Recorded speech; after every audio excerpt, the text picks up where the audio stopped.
So how's it going, guys? It's Taste here, and I'm bringing you my question and answer commentary at last. I've got about 9 minutes of video, I think, to get through 7 questions, so I'm not going to hang about, because some of them did take quite a bit of thinking about, and probably going to take quite a while to answer. Most of them were on the Endeavour thread that I posted in the description of the previous video, so I'll just quickly go through them, mainly in order. Killers started us off with quite an annoying question, which took me quite a lot of thinking about. But who do you think is the best overall competitive player out of each of the squads in Alpha, Charlie and Gamma? And I can only choose one from each. So I think I'll start with Gamma, as that was probably the easiest decision, as I haven't played with a huge amount of them, so I can't really say for too many. Really, I've only played with Freeman in a couple of games, so it's mainly between Deegan and Super. And I played with Deegan a lot to start off with, but I didn't play with him so much while we were in while he was in Gamma. So I'd probably go with Super, because I played with him a lot more recently, and I hear that he's a lot better, but he doesn't communicate in pubs quite often, which is perfectly understandable and stuff, but it means I don't know how good his communication is, but I'm told it's really good when he gets into his competitive flow. Then there's Charlie, which is pretty difficult to decide with. I've played with most of them quite often, but I think I'm going to have to go with probably Fury. I played with him in the doubles tournament for a reason, to be honest. I picked him quite well. I play pretty well with him normally, and we got on pretty well, so although I don't suppose that really goes into much account. And then there's Alpha. Alpha's got to be the tough one, being the squad that I'm currently in. Pretty difficult to decide, really. I can't pick myself because that's egotistical and I'm not even that good. I would say, and I've played with Simo more recently, but I still wouldn't be able to put him at the top on the small amount of games, just because I don't know if he always plays like that and such. So I'm gonna go probably with Pantera over Restless for this. I don't know, it's extremely close, but it's more like search games in which I'm last alive with just them. I find it, I don't know if it's just who works better with me personally, I find it a lot easier to play with Pantera than Restless. Might be just because I play with Pantera a lot more in pubs and such.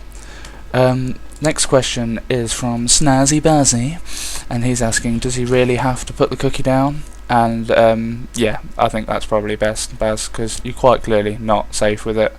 We don't know what's going to happen. I think it's best if we just leave the whole situation alone. Alright, I don't know what you think you're doing, but it's just not appropriate behaviour.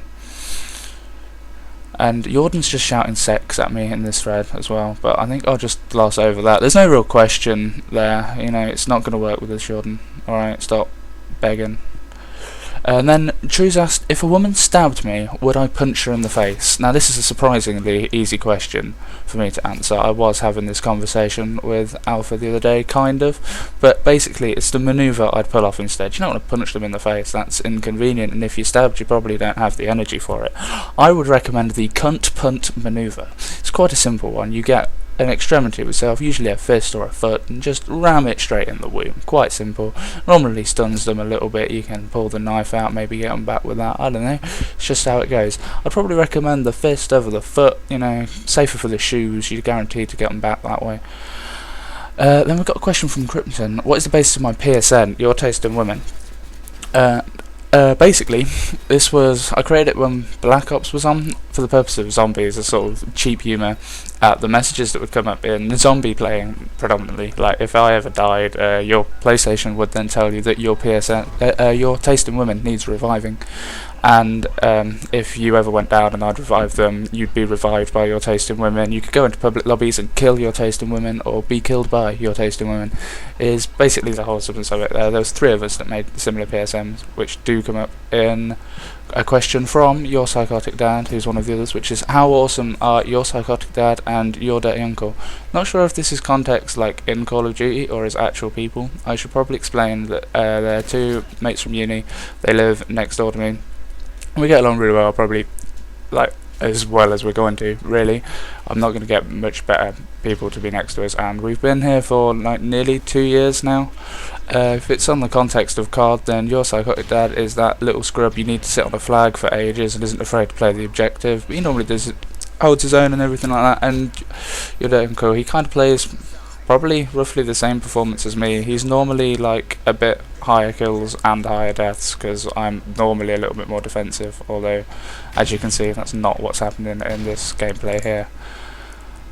After that we have got a question from Pocky Thief. Jesus, that's a word I normally get right, unlike some people I know. What is your taste in women? So this is, I don't know, it's kind of difficult to describe. It's not so much that I have a taste in women, it's I have a distaste in some of them.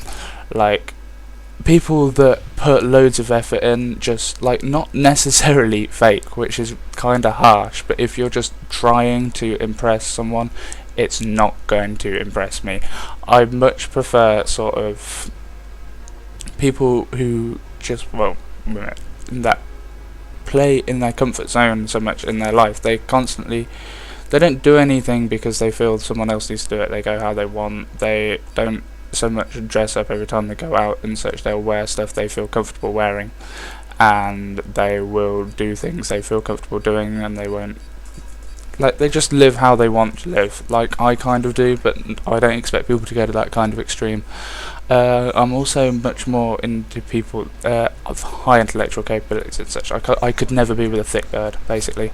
It would do my fucking nutting. Just the stupid. It would make me laugh every now and again, like when people are like slow and stuff. Like, I like that, but like genuine stupidity, I just could not cope with. And then we have another question from Krypton, which is, he says, I see that you're 19 at the moment and currently at university, etc., but answer this as truthfully as possible. If this clan was to remain active for a long while, a decade or more, can you see yourself still playing in this in your mid-20s? So do you expect to be a long-time veteran of the clan, or do you think that you'll grow tired of gaming by then? Now, this is quite a difficult question. It took quite a lot of thinking about, and I think basically it will come down to how gaming develops. Like, at the moment you're getting a lot of stuff going through the sort of ways of how the Wii innovated things into the PlayStation Move and the Xbox Connect, and if that kicks off into gaming being sort of a family fun bullshit experience, I'm probably going to stop, because I don't enjoy that greatly. I'd much rather sit motionless with a controller, which sounds kind of crap, but it's much more enjoyable that way. I much prefer playing like that. And as gaming carries on like that, then I'll probably be the same. Then there's the sort of Call of Duty aspect to it. Obviously we're mainly a Call of Duty clan. I'm not so bothered about Call of Duty games at the moment, which I said in a previous video. I do quite like Modern Warfare 3 and stuff. So I think the way it will carry on, I should be hanging about. I don't see that I'm going to come up with a reason to leave. So I would say I'm going to be here pretty long haul. I mean, like a decade or over. I don't plan that far ahead. But I would say so. Yeah, sure. Why not? Like, unless I'm given reasons to leave, which I really don't see happening, I might as well hang about, the way I see it. And I think that's all the questions I have there. I'm just scrolling through, but that does seem to be anything. I suppose I should talk a tiny little bit about the gameplay you're watching. Obviously, Search and Destroy on Seatown. I think this is an alpha scrims, but with auto-assigned, so there's some alpha people on the other team. And I pull off a really good clutch at one point. I don't know if it's just happened in the last round or if it's this round that it happens on, but I was quite impressed with the gameplay, so I thought I'd post it up. If you're allowed to be impressed at your own stuff, is that kind of, I don't know. Oh, I think this is it. I take out like all of them at once ish. But yeah, I think that's pretty much wrapped it up. I finished the questions a little bit shorter than anticipated, but if you want to leave more questions even after this video, you can feel free to put them around anywhere, and then if I get enough questions to fill up a video, hopefully a little bit more successfully than I filled this one, then I'll be sure to get another question and answer video out there. But I won't make anywhere specifically to like do it, because I don't know if people sort of feel obliged to ask questions if I ask for questions, or people actually want to ask me stuff. But if you want me to start talking about anything in particular, then feel free to just come out and say that I want to see a video on this, and I'll be sure to try and get around to it.